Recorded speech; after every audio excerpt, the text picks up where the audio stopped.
Shalom, selamat pagi jemaat yang dikasihi oleh Tuhan. Kembali kita bertemu dalam Salam Pagi.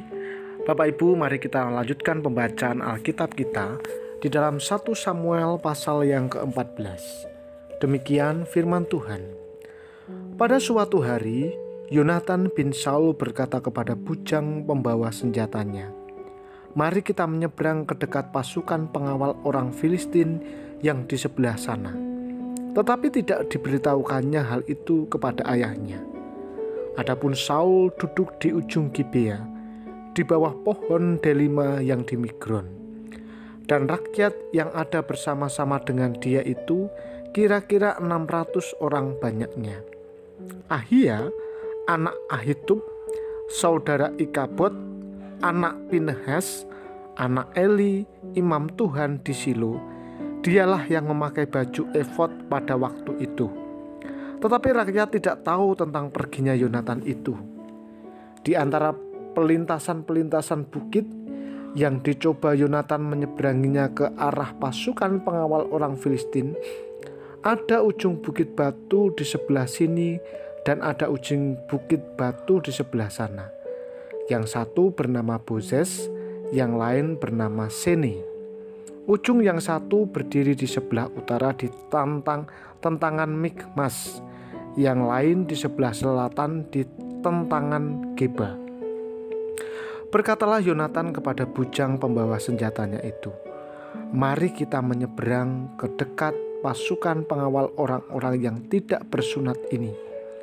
Mungkin Tuhan akan bertindak untuk kita, sebab bagi Tuhan tidak sukar untuk menolong, baik dengan banyak orang maupun dengan sedikit orang."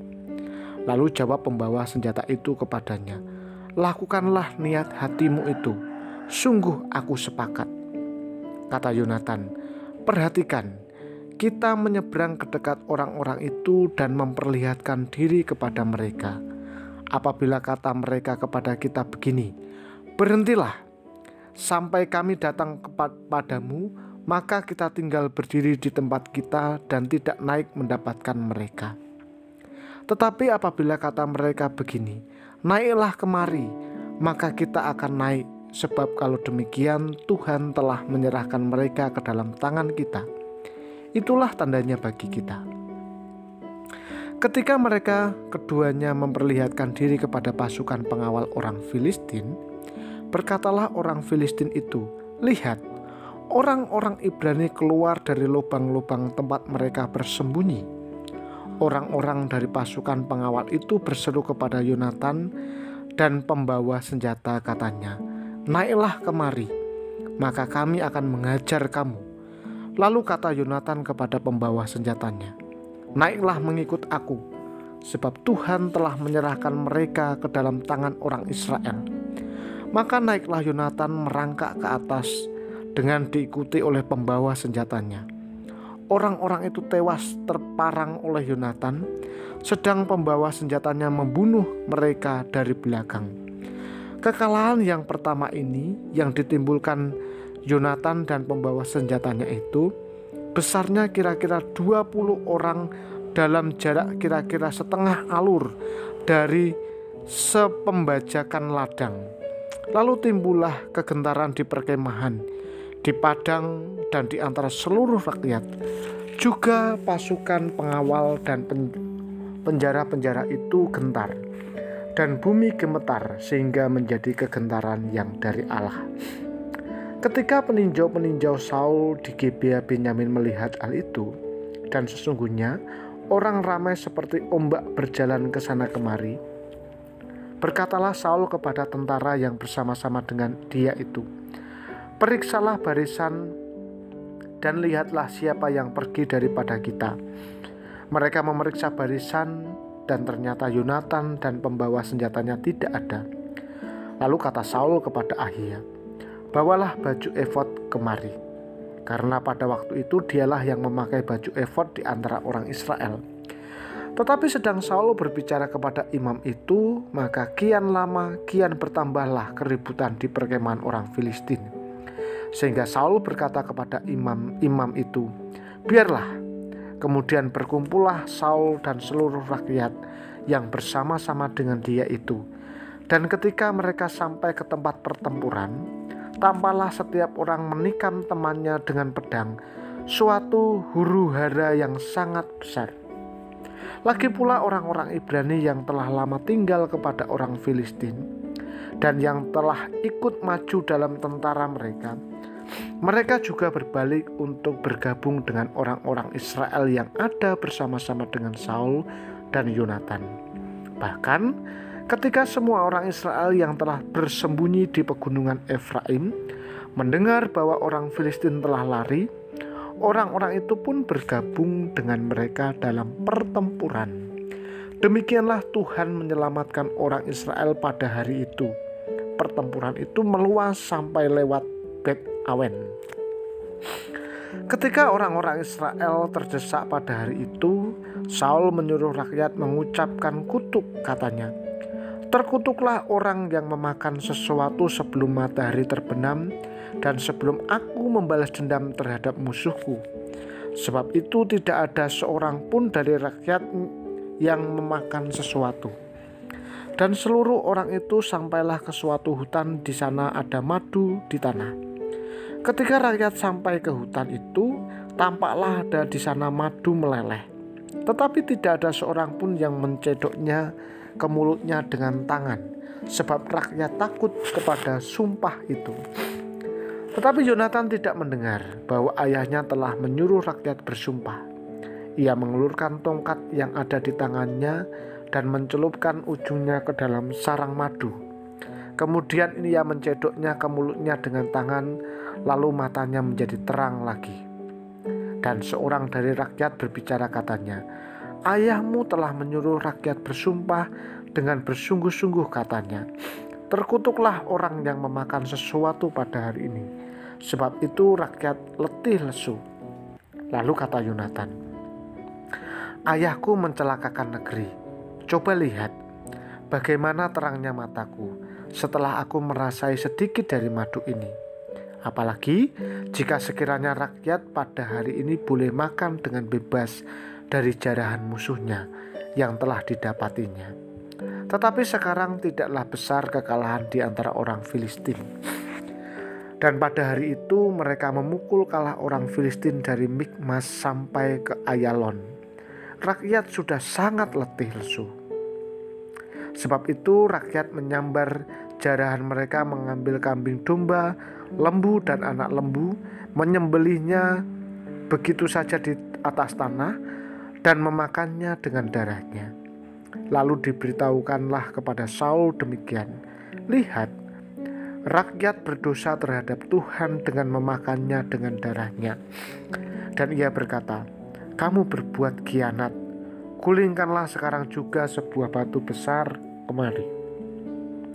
Kata Saul pula, "Berserak-seraklah di antara rakyat dan katakanlah kepada mereka, setiap orang harus membawa lembunya atau dombanya kepadaku.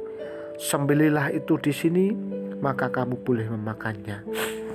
Tetapi janganlah berdosa terhadap Tuhan dengan memakannya dengan darahnya."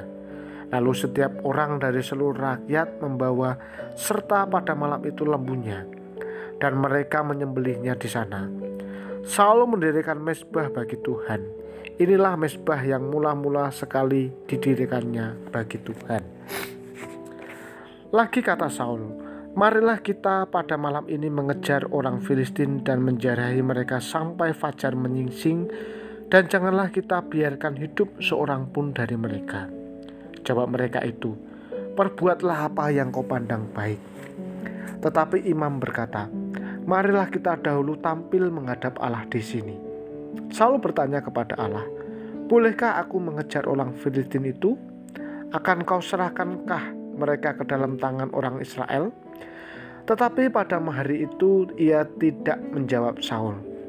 Lalu kata Saul, "Dengarlah kemari, datanglah kemari kamu segala pemuka rakyat. Berusahalah mengetahui apa sebab dosa ini terjadi pada hari ini. Sebab demi Tuhan yang hidup, yang menyelamatkan orang Israel, sekalipun itu disebabkan oleh Yonatan anakku, maka ia pasti akan mati." Tetapi seorang pun dari seluruh rakyat tidak ada yang menjawabnya. Kemudian berkatalah ia kepada seluruh orang Israel, Kamu berdiri di sebelah yang satu, dan aku serta anakku Yonatan akan berdiri di sebelah yang lain. Lalu jawab rakyat kepada Saul, Perbuatlah apa yang kau pandang baik. Lalu berkatalah Saul, Ya Tuhan Allah Israel, mengapa engkau tidak menjawab hamba-Mu pada hari ini? Jika kesalahan itu ada padaku atau pada anakku Yonatan, ya Allah Israel, tunjukkanlah kiranya Urim. Tetapi jika kesalahan itu ada pada umat-Mu Israel, tunjukkanlah Tumim. Lalu didapati Yonatan dan Saul, tetapi rakyat itu terluput. Kata Saul, Buanglah undi untuk aku dan anakku Yonatan. Lalu didapati Yonatan. Kata Saul kepada Yonatan, Beritahukanlah kepadaku apa yang telah kau perbuat. Lalu Yonatan memberitahukan kepadanya, katanya, Memang aku telah merasai sedikit madu dengan ujung tongkat yang ada di tanganku. Aku bersedia untuk mati. Kata Saul, Beginilah kiranya Allah menghukum aku, bahkan lebih lagi daripada itu. Sesungguhnya Yonatan, engkau harus mati. Tetapi rakyat berkata kepada Saul, Masakan Yonatan harus mati? Dia yang telah mendapat kemenangan yang besar ini di Israel? Jauhlah yang demikian. Demi Tuhan yang hidup, sehelai rambut pun dari kepalanya takkan jatuh ke bumi. Sebab dengan pertolongan Allah juga dilakukannya hal itu pada hari ini. Demikianlah rakyat membebaskan Yonatan sehingga ia tidak harus mati.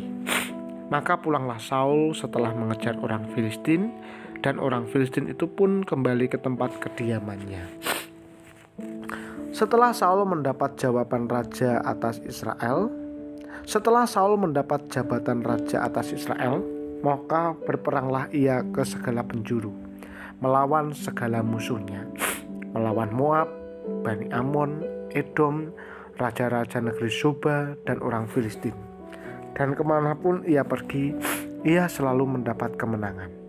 Ia melakukan perbuatan-perbuatan yang gagah perkasa, memukul kalah orang Amalek, dan melepaskan Israel dari tangan orang-orang yang merampasi mereka. Anak-anak lelaki Saul ialah Yonatan, Yiswi, dan Malkusua. Nama kedua anaknya yang perempuan, yang tertua bernama Merab, yang termuda bernama Mikal.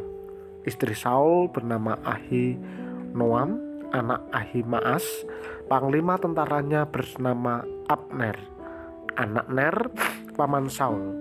Kis, anak Saul, dan Ner, ayah Abner, adalah anak-anak Abiel. Hebat peperangan melawan orang-orang Filistin selama zaman Saul, dan semua pahlawan dan orang gagah perkasa yang dilihat Saul dikumpulkannya kepadanya.